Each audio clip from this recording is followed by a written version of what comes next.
प्यारे प्यारे बच्चों, कैसे हैं आप सब लोग। देखो मैं फिर से आपके सामने हूँ एक नया पाठ पढ़ाने के लिए, जिसका नाम है चखने से बचने तक। क्या आपको ये सुनकर बहुत अच्छा लगा, मजेदार लगा? खाना खाना तो सभी को बहुत अच्छा लगता है, और जब स्वादिष्ट खाना हो, मनपसंद खाना हो, तो सभी को और भी अच्छा लगता है, और भी मजा आता है।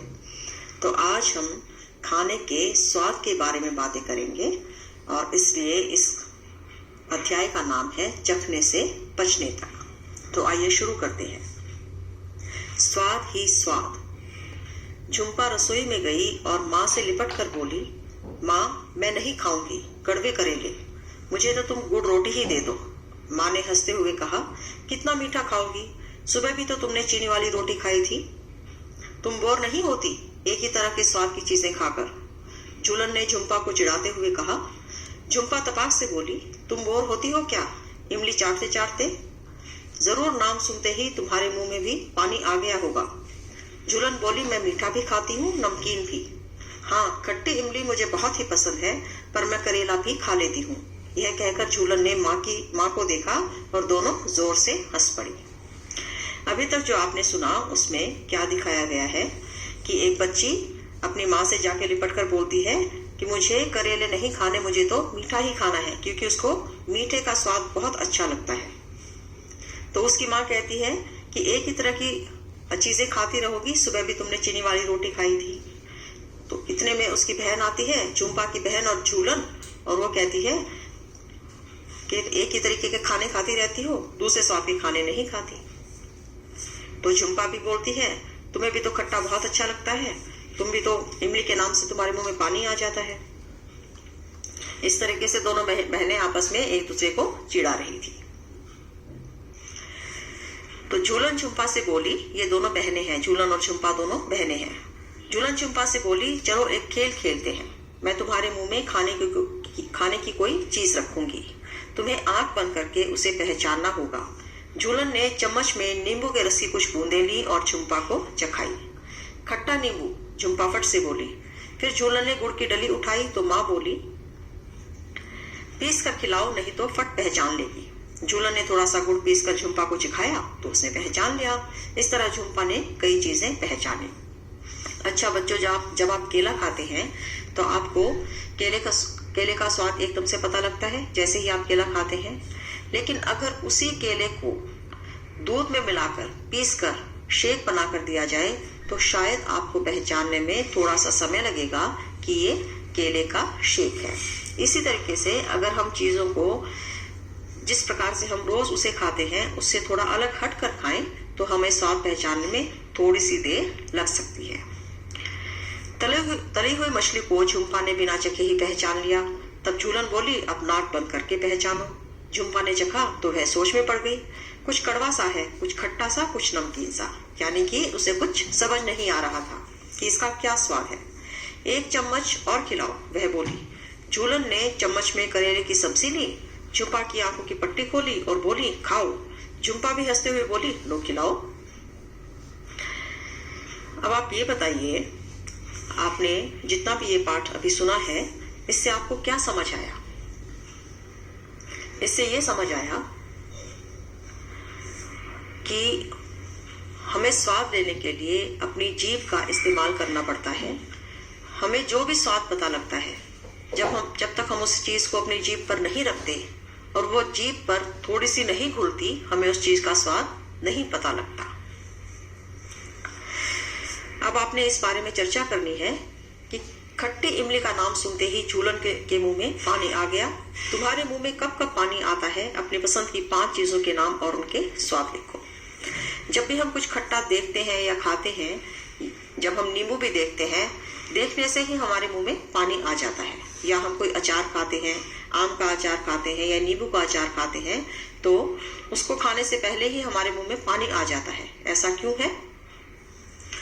तुम्हें एक ही तरह का स्वाद पसंद है या अलग अलग? क्यों? कुछ बच्चों को सिर्फ मीठा ही पसंद होता है, कुछ को सिर्फ नमकीन ही पसंद होता है, कुछ को खट्टी चाट बहुत अच्छी लगती है, कुछ को खट्टा मीठा बहुत पसंद होता है। तो इसमें आपसे पूछा है कि क्या आपको एक ही तरीके का स्वाद पसंद है या फिर अलग अलग तरीके के स्वाद भी आपको पसंद आते हैं। झूलन ने झुम्पा को नींबू के रस की कुछ बूंदें चखाई। क्या कुछ बूंदों से स्वाद का पता चल सकता है? अब झूलन ने बोला था ना कि आंख बंद करके करो, मैं तुम्हारी जीभ पर कुछ रखूंगी तो तुमने पहचानना है कि वो किस चीज का स्वाद है। तो उसने नींबू के रस की कुछ बूंदें रखी और बूंदें चखते ही झुम्पा ने बता दिया कि ये नींबू के रस की बूंदें हैं। तो अब ये पूछ रहे हैं कि क्या कुछ बूंदों से भी स्वाद का पता चल सकता है? अगर तुम्हारी जीभ पर सौंफ के दाने रखें तो क्या तुम बिना चबाए उसे पहचान पाओगे? कैसे? इसका क्या मतलब है? इसके पूछने का क्या मतलब है कि जो चीजें सूखी हैं, मान लीजिए जैसे सूखी चीनी है या सौंफ है, अगर वो चीज सूखी आपकी जीभ पर रख दी जाए क्या तो भी आपको उसके स्वाद का पता चल सकता है? क्योंकि तब तक अगर वो सूखी है तो तब तक वो आपके मुंह में घुली नहीं होगी, जीभ पर घुली हुई नहीं होगी। खेल में झुम्पा ने मछली कैसे पहचान ली? वे कौन सी चीजें हैं जो तुम बिना देखे और चखे केवल सूंघ कर पहचान सकते हो? क्या तुम्हारे घर पर किसी ने तुम्हें नाक बंद करके दवाई पीने को कहा है? वे ऐसा क्यों कहते होंगे? अच्छा, कई बार क्या होता है कि खांसी, जुकाम या बुखार अगर कोई दिक्कत हो तो माँ क्या कहती है कि दवाई ले लो, लेकिन बच्चा क्या कहता है कि मैं नहीं पीऊंगा, मुझे बहुत गंदी लगती है, या तो कड़वी लगती है, या मुझे इसमें से बहुत गंदी बदबू आती है, मैं नहीं पी सकता। जब माँ कहती है कि दवाई तो पीनी ही पड़ेगी, इसे नाक बंद करके पी लो, तो नाक बंद करके पीने का क्या मतलब है कि कुछ चीजें जब हमें कुछ चीजों का स्वाद आता है तो उसके साथ उसकी स्मेल की वजह से भी, उसकी गंध की वजह से भी उसका स्वाद हमें और ज्यादा आता है। तो इसीलिए जब कोई कड़वी दवाई पी रहे होते हैं तो उसकी गंध की वजह से भी वो स्वाद और भी ज्यादा कड़वा लगता है या और भी ज्यादा खराब लगता है, क्योंकि उसकी गंध खराब होती है।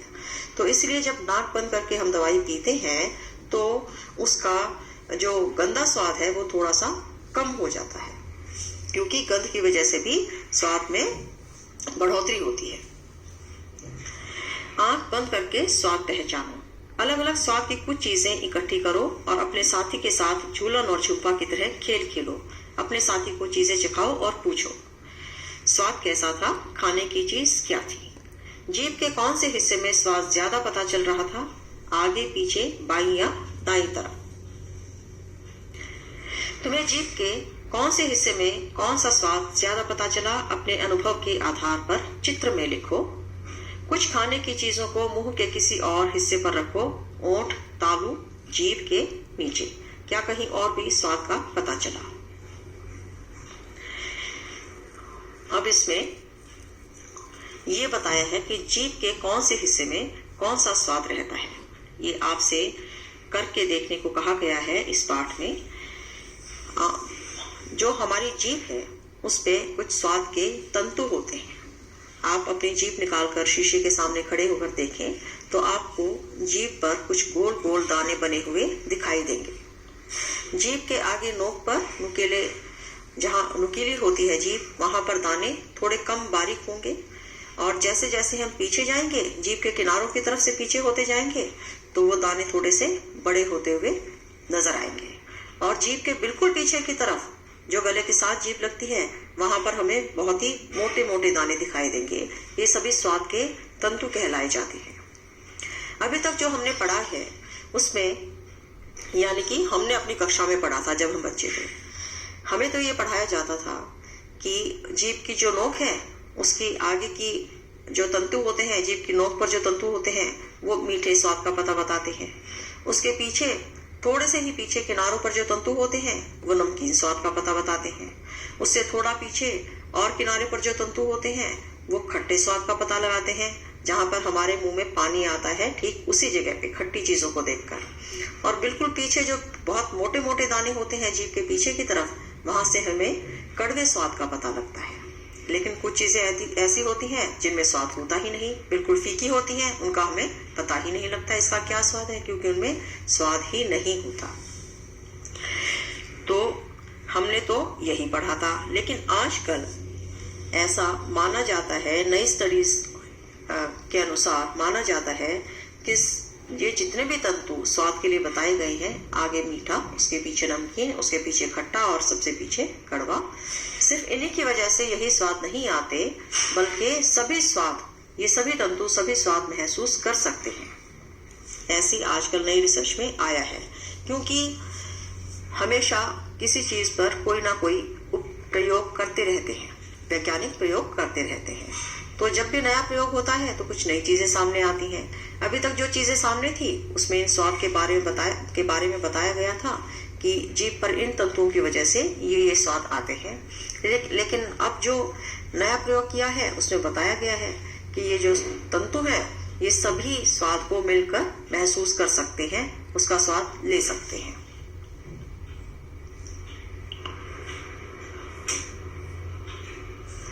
अब आपने एक प्रयोग और करना है। जीभ के अगले हिस्से को किसी साफ कपड़े से पोंछो ताकि वह सूखा हो जाए। आपने अपनी जीभ को सूखा करना है, क्योंकि मुंह में लार होती है तो उसकी वजह से जीभ गीली रहती है।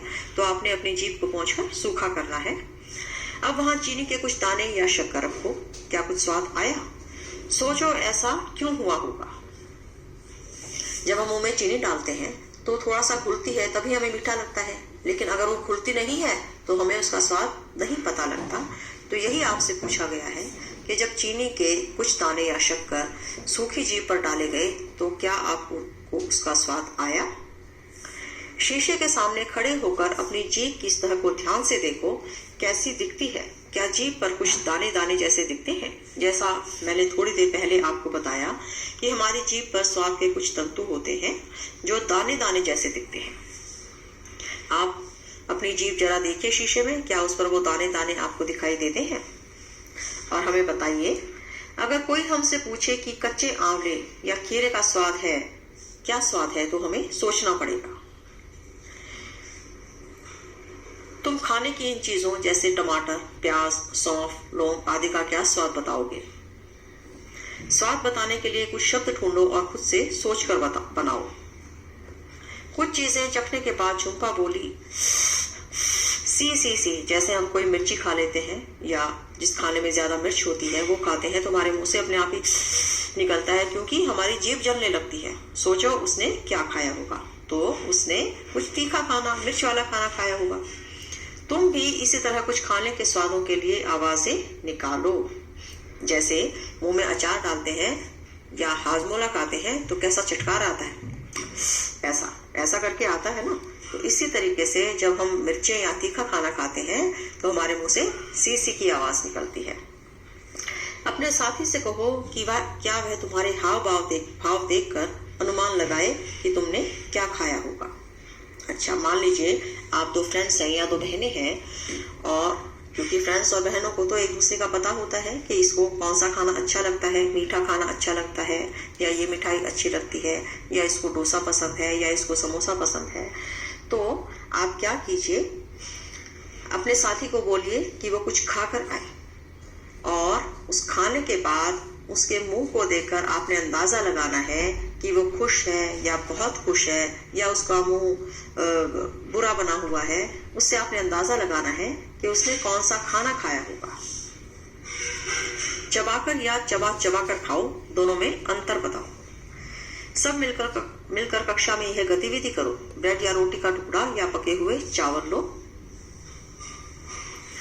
पहले रोटी का टुकड़ा या कुछ चावल मुंह में डालो और 3-4 बार चबाकर निगल जाओ।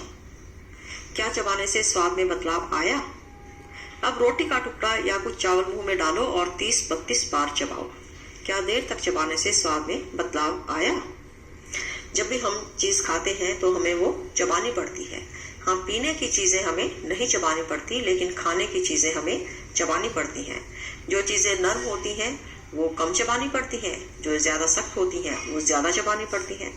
तो आपने जो प्रयोग करना है उसमें आपने एक रोटी का टुकड़ा मुंह में डालना है और उसे 3 या 4 बार ही चबाकर निगल लेना है। 3-4 बार चबाकर निगलने में और 30-32 बार चबाकर निगलने में आपके मुंह में क्या स्वाद में कोई फर्क आता है? जब भी हम ज्यादा बार चबाते हैं रोटी के टुकड़े को, तो उसका स्वाद थोड़ा सा मीठा हो जाता है। जैसे ही रोटी के टुकड़े बिल्कुल बारीक हो जाते हैं दांतों के द्वारा पिस कर, तो और लार के साथ घुलते जाते हैं, वैसे हमें रोटी से थोड़ा सा मीठा स्वाद आने लगता है। तो ये आपने देखना है, खुद ही देखना है कि रोटी को जब आपने 30 से 32 बार चबाया तो उसके स्वाद में क्या फर्क आया, और जब आपने रोटी को 3 से 4 बार चबाया तो उसके स्वाद में क्या फर्क आया। अब आपने आपस में मिलकर एक दूसरे से बातें करनी है, दोस्तों की टोली में बैठकर। घर में लोग तुम्हें कहते होंगे खाना धीरे धीरे खाओ, ठीक से चबाओ, खाना अच्छे से पचेगा। सोचो वे ऐसा क्यों कहते होंगे। अच्छा, बच्चे आपस में बातें करते हैं तो बोलते हैं ना, या मम्मी तो ये कहती है आराम से चबा चबा कर खाओ, और मुझे स्कूल जाने में देर हो जाती है, मैं देर तक चबाकर नहीं खा पाता। तो सोचो मम्मी ऐसा क्यों कहती है कि खाना आप चबा चबा कर खाओ। वो इसीलिए कहती है क्योंकि जब हम खाना चबा चबा कर खाते हैं तो वह बहुत अच्छे से हमारे पेट में जाकर पचता है, लेकिन जब हम उसे चबाकर नहीं खाते अच्छे तरीके से तो उसको पचने में समय लगता है। जब तुम कोई सब चीज जैसे अमरूद खाते हो तो उसे मुंह में डालने से लेकर निगलने तक कौन से बदलाव आते हैं और कैसे। अब जैसे अमरूद थोड़ा सख्त फल है, केला नरम फल है, अंगूर नरम है, तो जब हम अमरूद खाते हैं तो कैसा लगता है, मुंह में डालते हैं अमरूद का स्वाद कैसा लगता है, जब उसको चबाते हैं तब कैसा लगता है, और जब हम बहुत देर तक चबाते रहते हैं तब उसके स्वाद में क्या बदलाव आता है, ये आपने अमरूद खाकर देखना है और फिर आपने अपनी कॉपी पे लिखना है, समझना है उसका स्वाद कैसे बदल गया। सोचो हमारे मुंह में लार क्या काम करती होगी। अब आप बताइए हमारे मुंह में लार क्या काम करती है। क्या काम करती है, वही काम करती है जैसे हम पानी शिकंजी बनाते हैं, नींबू डालकर, चीनी डालकर, नमक डालकर शिकंजी बनाते हैं। तो अगर हम सिर्फ चीनी और नमक को आपस में मिलाएंगे तो क्या वो शिकंजी बन जाएगी, क्या वो घुल जाएंगे? वो नहीं घुलेंगे, वो सूखे ही रहेंगे। उनको घोलने के लिए हमें उसमें थोड़ा पानी मिलाना पड़ेगा या नींबू का रस, या उसको थोड़ा तरल बनाना पड़ेगा, तभी वो आपस में घुल पाएंगे। इसी तरीके से लार हमारे मुंह में यही काम करती है कि लार हम जो भी खाने की चीज मुंह में डालते हैं उसके साथ घुलकर उसका स्वाद बनाती है और उसको पचाने में, चबाने में मदद करती है। अगर लार मुंह में नहीं होगी तो हमें स्वाद भी नहीं आएगा। अब आपने अपने मन की बात बतानी है, यानी कि दिल की बात बतानी है। तुम्हें क्या लगता है शरीर में खाना कहाँ कहाँ जाता होगा? दिए गए चित्र में खाना जाने का रास्ता अपने मन से बनाओ। अपने साथी का चित्र भी देखो, क्या तुम्हारा चित्र और साथी का चित्र एक जैसा है या अलग? अच्छा बच्चों, हम खाना तो खा लेते हैं, है ना, बड़े स्वाद से खा लेते हैं, लेकिन क्या तुमने कभी ये सोचा है कि ये खाना मुंह से उसके बाद कहाँ पर जाता है? हम इसको निगल लेते हैं, निगलने के बाद ये कहाँ पहुंच जाता है? तो आपस में आपने एक दूसरे से बात करनी है। क्या तुमने किसी को कहते सुना है, मेरे पेट में चूहे कूद रहे हैं? तुम्हें क्या लगता है, भूख लगने पर सचमुच पेट में चूहे कूदते हैं? ऐसा तो हम बहुत बार बोलते हैं, मम्मी जल्दी खाना दे दो प्लीज, पेट में चूहे कूद रहे हैं। तुम्हें कैसे पता चलता है कि तुम्हें भूख लगी है? अच्छा, ये भी बात सच है कि भूख लगी है तो कैसे पता लगता है? अब पेट कोई बोलकर तो बताएगा नहीं मुझे भूख लगी है, लेकिन हमें भूख महसूस हो जाती है कि हमें भूख लगी है। सोचो अगर तुम 2 दिन तक कुछ भी न खाओ तो क्या होगा? अगर हम दिन में कैसे खाना खाते हैं, सुबह नाश्ता करते हैं, फिर हम लंच करते हैं, फिर हम रात को डिनर करते हैं। 3 बार हम दिन में खाना खाते हैं।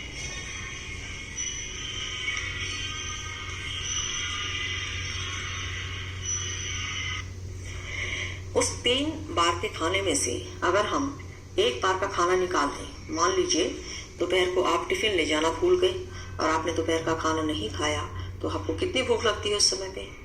बहुत ज्यादा भूख लगेगी ना। और मान लीजिए दोपहर का खाना खाने के बाद आप सोचते हैं चलो मैं रात को जाके खाना खाऊंगा भरपेट, मुझे बहुत भूख लगी है, और रात का खाना भी तैयार ना मिले तो कैसा लगता है? और भी ज्यादा भूख लगती है और फिर थोड़ा सा कमजोरी आने लगती है। शरीर को कैसा लगता है कि अरे कुछ करने का मन नहीं कर रहा, पहले कुछ खाना मिल जाए उसके बाद मैं कुछ करूंगा। फिर आप सोचो अगर 2 दिन तक ही खाना ना मिले तो फिर क्या होगा? फिर तो बहुत ज्यादा कमजोरी आएगी, फिर तो कुछ भी करने का मन नहीं करेगा, सिर्फ खाने की तरफ ही ध्यान रहेगा और ये रहेगा भाई खाना ही मिल जाए बस, उसके बाद ही कुछ सोचेंगे, उसके बाद ही कुछ सोच सकते हैं या कुछ कर सकते हैं। क्या तुम 2 दिन तक पानी के बिना रह सकते हो? सोचो, जो पानी हम पीते हैं वह कहाँ जाता होगा। जिस तरीके से खाने की बहुत जरूरत है शरीर को, उसी तरीके से पानी की उससे भी ज्यादा जरूरत होती है। अगर हम खाना थोड़ी देर ना खाएं, एक समय खाना ना खाएं, तो फिर भी हम काम चला सकते हैं, लेकिन अगर पानी पूरा दिन ना पिया जाए तो फिर जो कमजोरी आती है, फिर तो शरीर से कुछ भी काम नहीं हो पाता और हमारी जीभ और हमारा पेट, हमारा पूरा शरीर पानी ही मांगता है। तो सोचिए, 2 दिन तक जो पानी के बिना क्या रहा जा सकता है? और बताइए कि जो पानी हम पीते हैं वह कहाँ जाता होगा। अच्छा, इसमें एक चित्र दिखाए गए हैं बच्चों आपके पाठ में। एक लड़की, सबसे पहले चित्र में देखिए, उसका हाथ उसके सिर पर दिखाया गया है और वो परेशान है और उसने कहा, भूख से तो मेरे सिर में दर्द हो जाता है।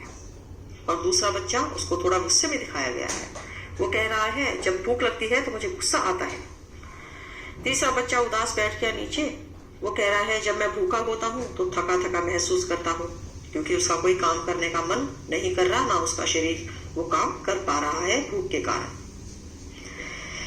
चौथे चित्र में लड़की है और उसकी गोद में उसका भाई है, उसकी बहन है छोटी। तो वो बोलती है, जब मेरी बहन को भूख लगती है तो वह रोती है, क्योंकि वो बहुत छोटी बच्ची है, उसको ये बोलना नहीं आता कि मुझे भूख लगी है, मुझे खाना दो। तो छोटे बच्चे को जब भूख लगती है तो वो क्या करता है?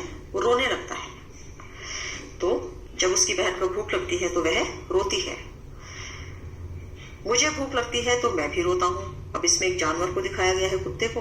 कुत्ता भी कह रहा है, जब मुझे भूख लगती है तो मैं भी रोता हूँ। नीतू को चढ़ाया गया ग्लूकोज। नीतू को पूरा दिन लगातार उल्टी होती रही, साथ में दस्त भी लग गए थे। उफ, कुछ भी खाओ या पियो तो उल्टी। उसके पिताजी ने उसे पानी में नमक और चीनी घोलकर पीने के लिए दिया। शाम को डॉक्टर के पास जाने के लिए वह बिस्तर से उठी तो चक्कर खाकर गिर पड़ी। वे उसे गोद में उठाकर डॉक्टर के पास ले गए। डॉक्टर ने नीतू को अस्पताल में भर्ती होने को कहा, ग्लूकोज चढ़ाने के लिए। यह सुनकर नीतू सोच में पड़ गई। स्कूल में खेल के समय तो टीचर कई बार ग्लूकोज पीने को देती है, पर अब ग्लूकोज चढ़ाना क्यों है? डॉक्टर आंटी ने उसे कहा, खाना और पानी शरीर में न रुकने की वजह से शरीर में कमजोरी आ गई है, तुम्हारा पेट खराब है, ग्लूकोज चढ़ाने से बिना खाए पिए तुम्हें जल्दी ताकत मिल जाएगी और हिम्मत भी। गर्मियों में हम जब घर जाते हैं तो हम या तो नींबू की शिकंजी पीते हैं या ग्लूकोन डी पीते हैं पानी में घोल के, या फिर ग्लूकोज ऐसे ही खा लेते हैं या पीते हैं। ग्लूकोज किसी भी तरीके से हम अपने शरीर के अंदर जाने देते हैं। वो क्यों? क्योंकि उससे हमारे शरीर को ताकत मिलती है, एनर्जी मिलती है।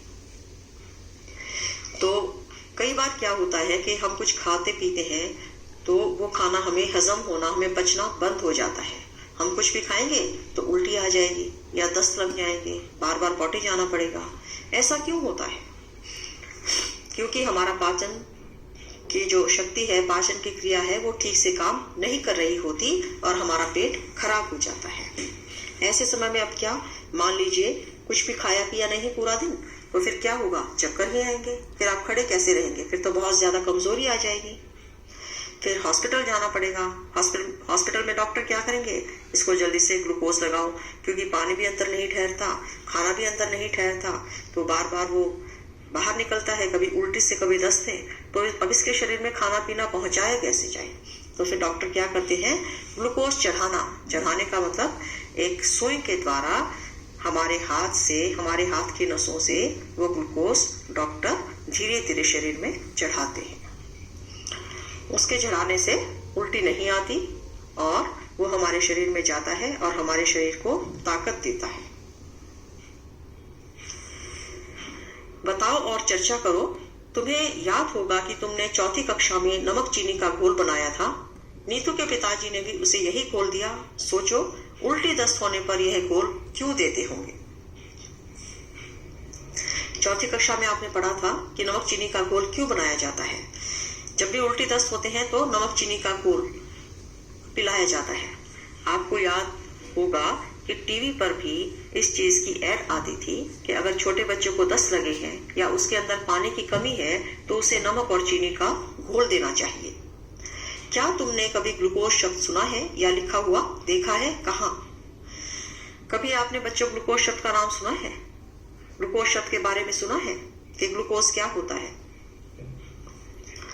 और सुना है तो कहाँ सुना है, और लिखा हुआ देखा है तो कहाँ पर लिखा हुआ देखा है? याद करने की कोशिश कीजिए। क्या तुमने कभी ग्लूकोज चखा है? उसका स्वाद कैसा होता है? अपने साथियों को बताओ।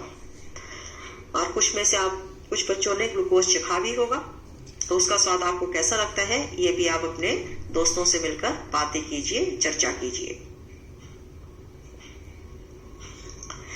क्या तुम्हें या तुम्हारे घर में कभी किसी को ग्लूकोज चढ़ाया गया है? कब और क्यों? उसके बारे में अपने साथियों को बताओ। अगर किसी के घर में कई बार कोई बीमार पड़ जाता है, उसे डॉक्टर के पास ले जाते हैं, कमजोरी आती है, तो डॉक्टर क्या करते हैं? ग्लूकोज चढ़ाते हैं। तो अपने घर में किसी बच्चे ने क्या ऐसा देखा है? उसने क्या अनुभव किया, क्या देखा, वैसे ही ठीक वैसा ही अपने दोस्तों को बताइए। नीतू की टीचर उसे हॉकी खेलते समय बीच बीच में ग्लूकोज पीने को कहती है। सोचो वह खेल के दौरान ग्लूकोज क्यों पीती होगी। जब भी हम दौड़ लगाते हैं, खेलते हैं, जिससे हमें पसीना आता है, पसीना आने के बाद हमारी टीचर, अगर हम स्कूल में होते हैं तो टीचर क्या कहती है? Glucose P low. और अगर हम घर में होते हैं तो माँ क्या कहती है? Glucose P low. तो ग्लूकोज क्यों पिलाते हैं? क्योंकि पसीने की वजह से हमारे शरीर में जो पानी की कमी हो गई है उसको पूरा करने के लिए ग्लूकोज पिलाया जाता है, जिससे पानी की कमी तुरंत ही दूर हो जाती है और हमारे शरीर को अच्छा लगता है, स्फूर्ति आती है। अब आपने चित्र देखकर बताना है नीतू को ग्लूकोज कैसे चढ़ाया गया। अब आप चित्र को देखिए। चित्र में नीतू बेड पर लेटी है हॉस्पिटल में, और उसके सामने एक नर्स खड़ी है नीतू के हाथ को पकड़े हुए। नीतू के हाथ में आप देखिए एक पट्टी, एक टेप आपको दिखाई दे रही होगी, उसके नीचे एक सुई लगाई गई है। वो सुई नीतू के हाथ में अंदर लगाई गई है, जिससे, और ऊपर एक ग्लूकोज की बोतल टांगी गई है। जो ऊपर आप ये एक बोतल देख रहे हैं, इस बोतल में ग्लूकोज का पानी भरा हुआ है और बीच में एक पाइप है। तो इस बोतल से पाइप में धीरे धीरे बूंद बूंद बूंद बूंद करके पानी आएगा ग्लूकोज का, और उस सुई के द्वारा आपके शरीर के अंदर जाएगा। इस तरीके से ग्लूकोज चढ़ाया जाता है। आप चित्र ध्यान से देखिए। ऐसा नहीं है कि जैसे हम मुंह पर में ग्लास से एकदम से पी जाते हैं कटाकट, ऐसे ही ग्लूकोज की बोतल एक बार में खाली करते हैं, ऐसा नहीं होता। बूंद बूंद करके ग्लूकोज चढ़ाया जाता है। और जो सुई इस्तेमाल की जाती है वो भी बिल्कुल नई इस्तेमाल की जाती है। किसी और की इस्तेमाल की गई सुई किसी दूसरे को इस्तेमाल नहीं की जाती।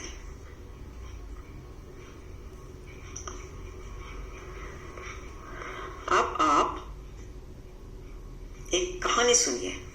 कहानी खिड़की वाले पेट की है। ये कैसी कहानी है? क्या कभी आपने सुना है कि किसी के कोई पेट हो जिसमें खिड़की लगी हो? पर चलो, कहानी तो कहानी होती है, सच थोड़ी होती है। सुनते हैं कहानी। सुनो कहानी एक अनोखे पेट की। पेट में था छेद, कहानी छेद की। मार्टिन नाम का एक फौजी भूल से पेट में लगी गोली हुआ इलाज पर रह गया छेद। डॉक्टर के लिए बना खेल, बातें जान ली उसने भेद की। सुनो कहानी एक अनोखे पेट की। अरे ये तो कविता के जरिए कहानी सुना दी। मार्टिन नाम का एक फौजी जिसका नाम मार्टिन है, भूल से पेट में लगी गोली। अब फौजी के पेट में गोली लग गई, हुआ इलाज पर रह गया छेद। अब गोली तो निकाल दी डॉक्टर ने, लेकिन उसमें गोली का से जो छेद बन गया था, जिसके द्वारा गोली अंदर गई थी, जो छेद बनाते हुए, वो छेद रह गया।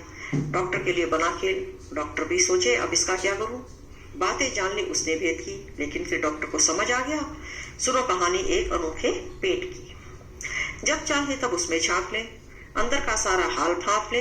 क्या खाया क्या चबाया, क्या नहीं पचा क्या पचाया, कर सकते थे यह मीन मेघ भी। सुनो कहानी एक अनोखे पेट की। अच्छा, डॉक्टर को क्या खेल मिल गया? उस छेद से जब चाहे झांक के अंदर की सारी चीजें देख ले कि अंदर क्या है, इसने क्या खाया है, क्या चबाया है, क्या पचा है, क्या नहीं पचा है, वो सब छेद में से झांक कर डॉक्टर देख लेता था। कर सकते थे यह मीन मेट भी। सुनो कहानी एक अनोखे पेट की।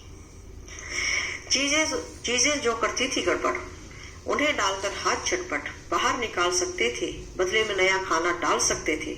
हाँ, दाल भात और सेब भी। सुनो कहानी एक अनोखे पेट की। अब डॉक्टर को जो लगता कि जो चीजें इसके शरीर में गड़बड़ करती है वो छेद से वो बाहर निकाल लेते और उसके बदले में नया खाना उस छेद के अंदर से डाल देते। दाल भात भी डाल देते थे, सेब भी डाल देते थे। तो कि ये तो बड़ा अनोखा बहुत अच्छा पेट है, जिसमें खिड़की बनी हुई है, उसमें डाल लो, उसमें से निकाल लो। खिड़की जैसे छेद वाले पेट की, इसके उसके सबके पेट की कहानी यह हमने नहीं गढ़ी, वर्षों पहले सच्ची थी घटी। पढ़ो कहानी एक अनोखे पेट की, पेट में था छेद, कहानी छेद की। अभी तक हम जिस बात को कहानी समझ रहे थे कि ये खिड़की वाले पेट की कहानी, ये कोई कहानी नहीं है, ये एक सच्ची कहानी है। और ये सच्ची कहानी कैसे है कि ये जो फौजी है मार्टिन, ये कोई कहानी के किरदार नहीं ना होके सच में एक फौजी थे जिनके पेट में सच में ही गोली लगी थी और उनके पेट में छेद रह गया था। और उस छेद के बाद डॉक्टर ने जाना कि पेट के अंदर क्या क्या होता है। इसके लिए आप इस मार्टिन फौजी की कहानी को पढ़ें, जिसमें बताया गया है कि उस मार्टिन के पेट के छेद के द्वारा ही डॉक्टर को कितना कुछ पता लगा कि पेट के अंदर क्या क्या होता है और वो कैसे कैसे काम करता है। अब इसमें आगे बताया गया है इस कहानी में, पेट में झांका जाना भेद। अब डॉक्टर के पास छेद होता झांकने के लिए, तो उस छेद के द्वारा डॉक्टर ने सारा भेद जान लिया कि पेट के अंदर क्या क्या है। तुमने कविता में जिस फौजी के बारे में पढ़ा, वह सन 1822 में 18 साल का था और बहुत तंदुरुस्त था। जब वह गोली से जख्मी हुआ तो उसे डॉक्टर बोमोंट के पास ले जाया गया। फौजी को गोली लगी तो उन्हें डॉक्टर के पास ले गए। डॉक्टर का नाम था बोमोंट। डॉक्टर ने मार्टिन की अच्छी तरह से मरहम पट्टी की। धीरे धीरे उसका जख्म ठीक होने लगा और पेट का छेद नहीं भरा। लगभग 1.5 साल के बाद डॉक्टरों ने देखा कि मार्टिन के पेट में एक अद्भुत खिड़की सी बन गई थी। पेट की चमड़ी ने बढ़कर छेद को ढक तो लिया, ठीक उस तरह से जैसे एक फुटबॉल का वॉशर होता है, यानी चमड़ी की एक तह के ऊपर एक और तह सी बन गई थी। निचली तह को दबाने पर छेद में से पेट में झांका जा सकता था। अब आपने देखा है छेद किस तरीके से बना कि पेट के ऊपर चमड़ी भी आ गई और छेद का छेद भी रह गया। आपने फुटबॉल में देखा होगा एक गोल वॉशर लगा होता है ना, जहां से फुटबॉल में हवा भरी जाती है, ठीक उसी तरीके से वहां पर भी एक छेद बन गया। छेद में ट्यूब डालकर पेट का खाना भी बाहर निकाला जा सकता था। अब क्या था, डॉक्टर बोमोंट को मार्टिन का यह अजूबा पेट मिल गया, मानो एक खजाना मिल गया। सोच सकते हो कितना समय लगाया होगा उन्होंने इस पेट के साथ प्रयोग करने में। 9 साल। इन 9 सालों में मार्टिन कुछ काम भी करते रहे और उनकी शादी भी हुई। अब 9 सालों में उन्होंने ये पेट के भेद का पता लगाया कि इस पेट के अंदर क्या छिपा है, लेकिन इसमें पूरे 9 साल निकल गए। उस समय तक वैज्ञानिकों को यह नहीं मालूम था कि पेट में पाचन की क्रिया होती कैसी है। पेट में जो पाचक रस होते हैं उनका क्या काम होता है, क्या वे पाचन में मदद करते हैं या केवल भोजन को तरल बनाने के लिए ही होते हैं। पहले तो उन्होंने यह देखना चाहा कि यदि पेट के पाचक रस को बाहर एक गिलास में निकाल दिया जाए और खाने की कोई चीज डुबाकर उसमें रख दी जाए तो क्या वह पड़ी पड़ी पच जाएगी। हमारे शरीर में बच्चों पूरा पाचन तंत्र है। उस पाचन तंत्र में जीभ से हम जो खाना खाते हैं, उस पाचन तंत्र में वो खाना पहले पचाया जाता है। उस खाने को पचाने में बहुत सारे हमारे शरीर के अंदर जो रस है वो काम करते हैं। उन रस के बिना वो खाना नहीं पचता। अगर वो रस हमारे शरीर में नहीं होंगे तो खाना भी नहीं पचेगा। लेकिन ये सब तो हमें अभी पता है, उस समय तो नहीं पता था कि अंदर पाचन कैसे होता है। तो डॉक्टर ने क्या देखा कि उनके अंदर जो पाचन की पेट में पाचन की क्रिया होती थी, जो पाचक रस होते थे, उनका काम देखने के लिए डॉक्टर ने क्या किया कि उस पेट के पाचक रस को बाहर निकालकर एक गिलास में डाल दिया और उसमें कुछ खाने की चीजें डुबो कर रख दी कि क्या वो पचेंगी या नहीं। इसके लिए उन्होंने प्रयोग किया, एक ट्यूब से पेट में से कुछ पाचक रस निकाल लिया, फिर 10 मिलीलीटर पाचक रस में एक उबली हुई मछली के 20 बारीक टुकड़े डालकर सुबह 8:30 बजे रख दिए। इस गिलास को उतने ही तापमान में रखा जितना आमतौर पर हमारे पेट के अंदर होता है, लगभग 30 डिग्री सेंटीग्रेड।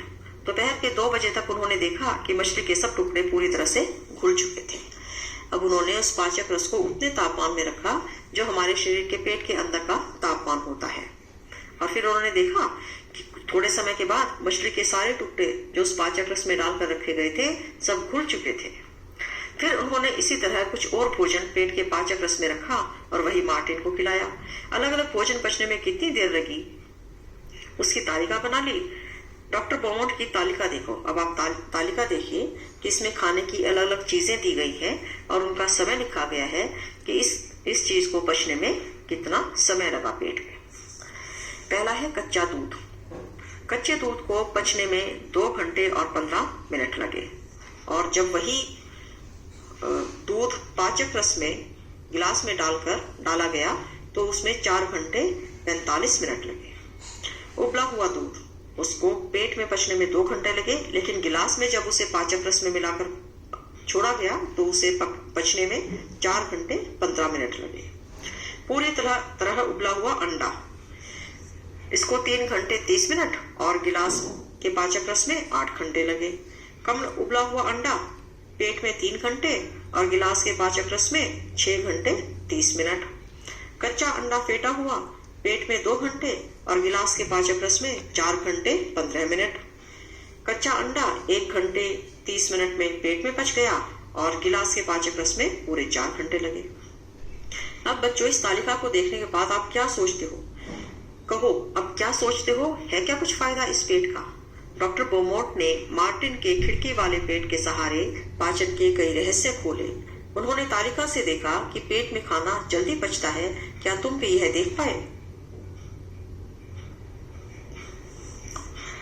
अब आपने भी देखा होगा कि जो चीजें पेट में हैं वो जल्दी पच रही हैं और जो चीजें ग्लास में हैं वो देर से पच रही हैं। जल्दी पचाने के लिए हमारा पेट खाने को खूब घुमाता हिलाता है। वे यह भी देख पाए कि जब मार्टिन दुखी या परेशान होता तो उसका खाना ठीक से नहीं पचता। यही नहीं, उन्होंने बताया कि हमारे पेट का पाचक रस एसिड अम्ल की तरह होता है। क्या तुमने किसी को यह कहते सुना है कि पेट में एसिडिटी हो गई, खासकर जब ठीक से खाना नहीं खाया हो या पचाया हो? ये तो आपने सुना होगा, घर में सुना होगा, पापा को सुना होगा, दादी दादाजी को, मम्मी को, किसी न किसी को सुना होगा बोलते हुए कि अरे आज तो बहुत एसिडिटी हो रही है।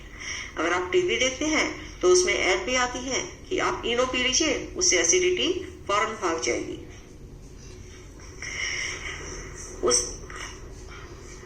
तो इससे हमें क्या समझ आता है कि जब भी खाना हमारे पेट में ठीक से नहीं पचता तो उससे हमारे पेट में एक एसिड बन जाता है। उस एसिड से क्या होता है कि हमारे पेट में जलन होने लगती है। उनके वैज्ञानिक खोज को दुनिया के सभी वैज्ञानिकों ने सराहा। फिर कितने ही अन्य प्रयोग दुनिया के कोने कोने में किए गए। क्या कहा तुमने? पेट में गोली मारकर? अरे नहीं भाई, गोली मारकर नहीं, खिलाकर पाचन के ऊपर प्रयोग किए गए कि कौन सी चीज कितनी जल्दी पेट में पचती है और कितनी पाचन रस में गिलास में डालकर पचती है। इस प्रकार के प्रयोग किए गए होंगे। नहीं भाई, बाद में होने वाले ये प्रयोग किसी के पेट में गोली मारकर नहीं किए गए। ये प्रयोग दूसरे वैज्ञानिकों ने मशीनों की सहायता से किए। तो कहो, कैसी लगी मार्टिन के पेट और तुम्हारे पेट की कहानी?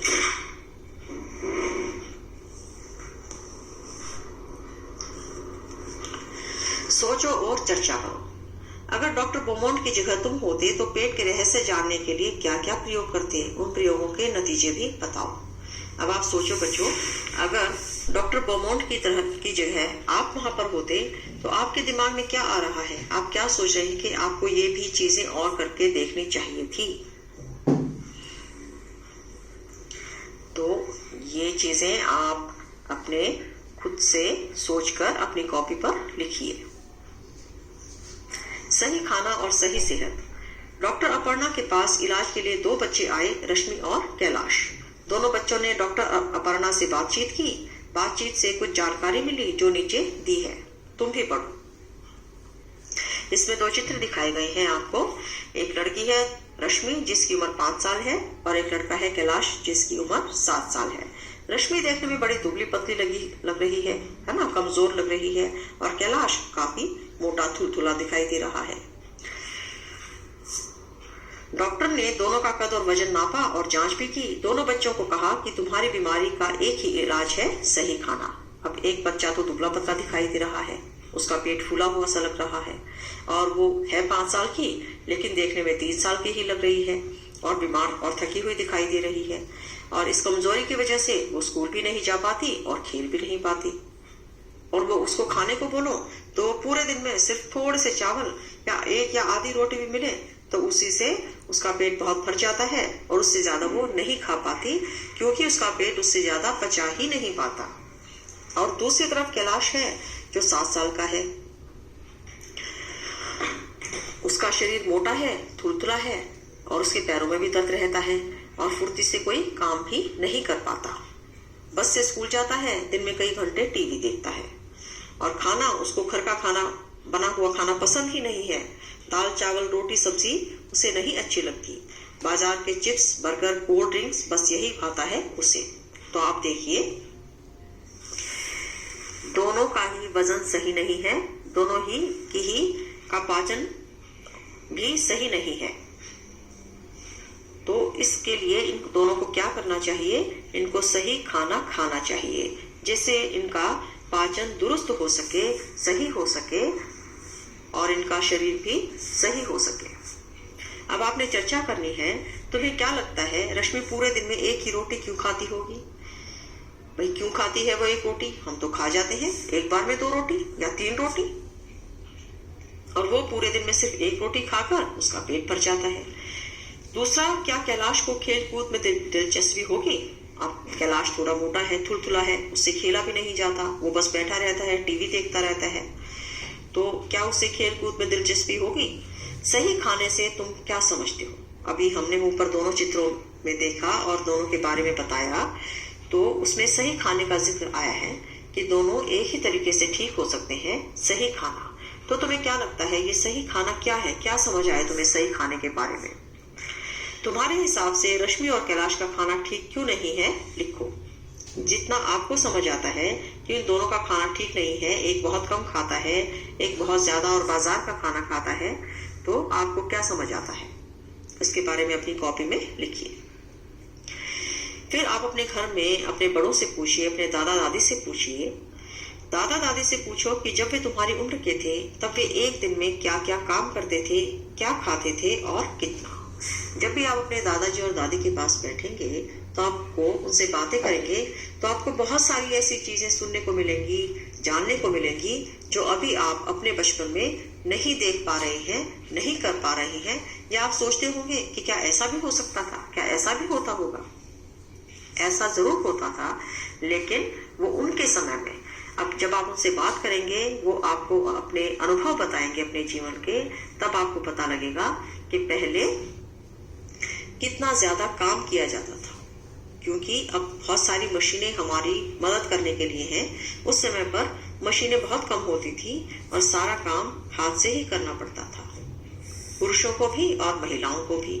आजकल महिलाओं के किचन में काम करने के लिए बहुत सारी मशीनें हैं, मिक्सी है, गैस है, उसको आप लाइटर से जलाओ, गैस जल जाएगी। पहले तो चूल्हा बना के उसमें लकड़ियां डाल के लकड़ियां सुलगाई जाती थी, उससे पहले लकड़ियां लाई जाती थी, और अब सीधा आप लाइटर से गैस ऑन कीजिए और आग जल जाएगी। ठीक है। और मिक्सी है, वो आपके सारे मसाले पीस देगी। कुकर है, वो फटाफट आपका खाना गला देगा। लेकिन पहले ये सारी चीजें उपलब्ध नहीं थी, तो काम बहुत ज्यादा होता था। इसी तरीके से जो लोग खेत में काम करते थे, वो भी बैलों के द्वारा काम करते थे। ना ट्रैक्टर थे, ना और सारी मशीनें थी जो आजकल खेती के काम आसान कर देती है। तो पहले बहुत ज्यादा काम करते थे। पानी लाने के लिए भी खुद पैदल जाकर पानी लाना पड़ता था। आजकल तो घर घर में नल है, बाथरूम में अलग है, किचन में अलग है। हम जब चाहे जहाँ चाहे पानी का इस्तेमाल कर सकते हैं। आसानी से नल खोला और पानी मिल गया। लेकिन पहले पानी जाकर लाना पड़ता था। तो जब आप उनसे बातें करेंगे, उनसे पूछेंगे, तो आपको अपने बहुत सारे प्रश्नों के उत्तर मिलेंगे। अब तुम अपना सोचो, तुम जो खाते हो और जो काम करते हो।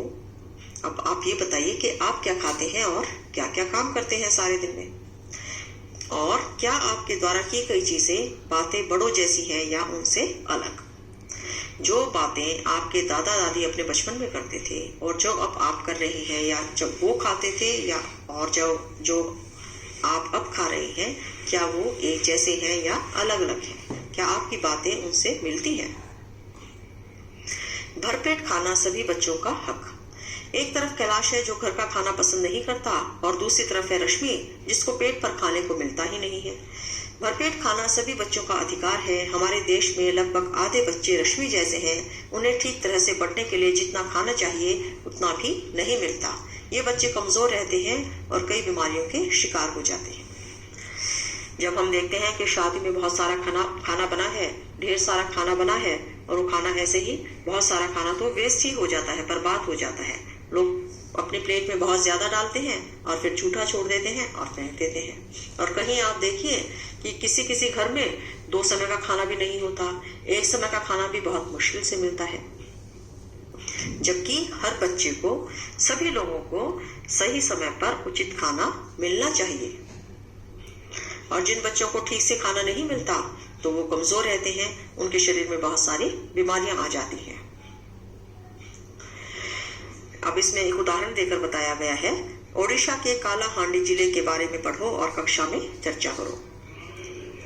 इसमें बताया है, एक औरत दिखाई गई है चित्र में, और उसकी गोदी में एक बच्चा है जो एक थैली से उसके लटका हुआ है उसकी गोदी में। 30 साल की गोमती किसी बड़े किसान के खेत में मजदूरी करती है। इस मेहनत की उसे बहुत कम मजदूरी मिलती है। इन पैसों से वह पेट भर अनाज भी नहीं खरीद पाती।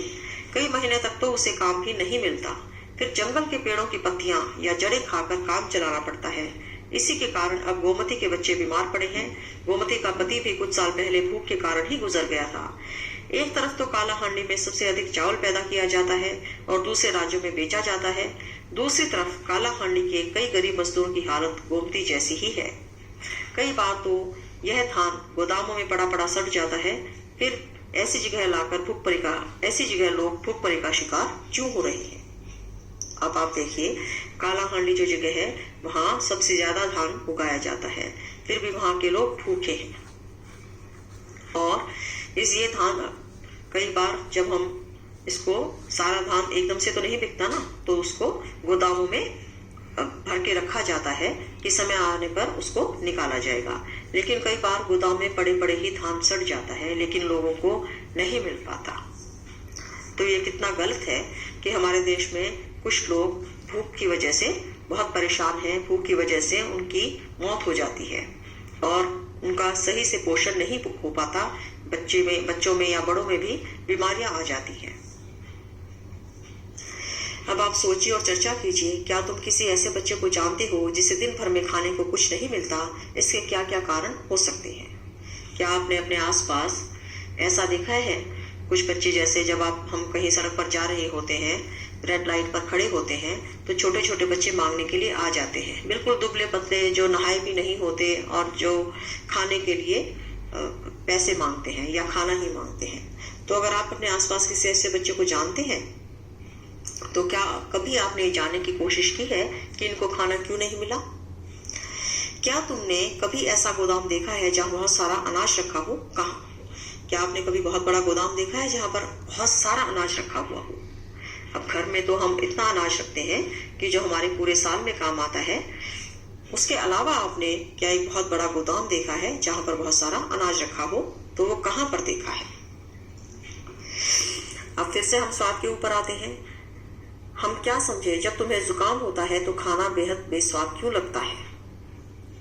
क्यों लगता है बेस्वाद? मैंने आपको बताया था कि गंध का भी स्वाद से जुड़ाव है। गंध के कारण भी स्वाद कम या ज्यादा हो जाता है। इसलिए जब जुकाम होता है तो कई बार हम चीजों का स्वाद नहीं ले पाते, या बुखार होता है तो हम कहते हैं हमें कुछ स्वाद ही पता नहीं लग रहा। चाहे कितना भी नमक डाल लो, हम और नमक डालते जाते हैं, या कोई और स्वाद हो तो हमें वो स्वाद लगना ही बंद हो जाता है, क्योंकि जुकाम की वजह से हमें उसकी गंध आनी बंद हो जाती है, तो हमें उसका स्वाद भी पता नहीं लग पाता। अगर ऐसा कहा जाए हमारा मुंह ही पचाना शुरू कर देता है, तो तुम कैसे समझाओगे? लिखो, हमारा मुंह कैसे पचाना शुरू करता है? अब आप देखिए, मैंने आपको बताया था कि पहले कि हमारे मुंह में लार होती है, वो लार क्या काम करती है। वो लार जो भी खाना हम मुंह में डालते हैं और दांतों से चबाते हैं, तो उस लार के साथ मिलकर जैसे ही लार मिलती है, वो लार भी पाचन का काम शुरू कर देती है। अगर मुंह में लार ना हो तो पाचन का काम वहीं पर रुक जाए, या फिर पेट को बहुत ज्यादा मेहनत करनी पड़े। अगर हम बिना लार के खाना निगल लें, पानी के साथ निगल लें, तो फिर पाचन हमारा अच्छा नहीं रहेगा, अच्छा नहीं होगा और पेट खराब हो जाएगा। सही खाना ना मिले तो बच्चों को क्या क्या परेशानी हो सकती है। अभी हमने आपको 2 उदाहरण देकर बताए, रश्मिका जो बहुत कमजोर थी और कैलाश का जो कि मोटा और थुलथुला है, क्योंकि दोनों को सही खाना नहीं मिलता। एक बच्चा सही खाना खाता नहीं है, वो सिर्फ फास्ट फूड खाता है, बर्गर पिज्जा वगैरह।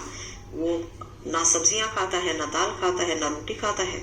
और एक बच्ची है जिसको खाना बहुत कम मिलता है, जो एक या आधी रोटी खाकर ही जिसका पेट भर जाता है, या उसको खाना, कई बच्चों को खाना मिलता ही नहीं है। तो इन दोनों की क्या परेशानी आपने चित्र में देखी कि एक तो बहुत दुबली पतली है और दूसरा थुलथुला है। तो हमारा शरीर भी गलत खाने की वजह से या तो फूल जाता है या बहुत कमजोर हो जाता है, और उसमें सही ताकत नहीं मिल पाती, सही एनर्जी नहीं मिल पाती, तो शरीर में चुस्ती और स्फूर्ति दोनों ही नहीं होती। या तो शरीर बीमार लगता है या फिर थुलथुला। तो बच्चों, आज हमने इस चैप्टर में पढ़ा खाने से लेकर बचने तक। ये था इस चैप्टर का नाम, और इसका नाम ऐसा क्यों था, ये पूरा चखने से बचने तक। ये आपको समझ आ गया होगा कि जीभ से शुरू होकर हम पाचन तंत्र तक गए, और उस पाचन की वजह से हमारे शरीर पर क्या परिणाम देखने को मिलता है, ये सब भी हमने पढ़ा। तो अब आप इस पाठ को ध्यान से आपने सुना, तो इसके बारे में अपने दोस्तों से मिलकर, अपने दादा दादी से मिलकर, अपने घर में बैठकर चर्चा कीजिए और समझिए, और अपनी कॉपी पर लिखिए कि आपने क्या पढ़ा, क्या सीखा। Bye bye.